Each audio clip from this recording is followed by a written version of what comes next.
پهلوان جوان و امیدبخش توجک ابوبکر شیروف روز 5 اکتبر سال 2023 در روز دوم مسابقه های قهرمانی جهان اوید به گشتین дзودو میان جوانان در شهر ادیویلش پرتغالیا در وزن 73 کیلوگرم صاحب نشانه برنجی شد. این اولین مدال ابوبکر شیروف در مسابقه های قهرمانی جهان میان جوانان است. بنا به اطلاع ورزش تیوی، ابوبکر شیروف در مسیر رسیدن به نشانه برنجی قهرمانی جهان از صدر رو در دوره اول پهلوانان امریکایی روسلان کاروتیچ، در دوره دوم گابریل فالکاو از برزیلیا، در دوره سوم گرگلی ادورجانی از مجارستان مغلوب کرده در دوره چهاریکنیوی از علمت عدالت از قزاقستان مغلوب شد و به دوره تسلابخش رفت. در دوره تسلابخش ابوبکر بر الیوت بروه از فرانسه ظفر یافته در مبارزه برای نشانه برنجی کیتو کیهارا از ژاپن را شکست داد و نشان برنجی مسابقه را صاحب شد.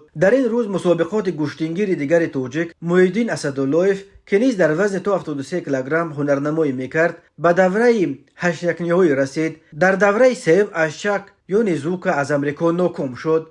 یادآور میشویم که در روز یکم مسابقه ها پهلوانان جوان توجک فضلالدین صدرالدین زاده در وزن 66 کیلوگرم برآمد کرده در دور اول با 2 امتیاز وزاری از اختنور جودگرواری مغول شکست خورد. مسابقه های قهرمانی جهان اوید به گشتین дзودو میان جوانان در شهر ادیوالش پرتغالیا روز 4 اکتبر آغاز یافت و تا 7 اکتبر دوام میکند. به اطلاع فدراسیون дзودوی تاجیکستان را در پرتغالیا 9 پهلوان جوان نمایندگی میکنند.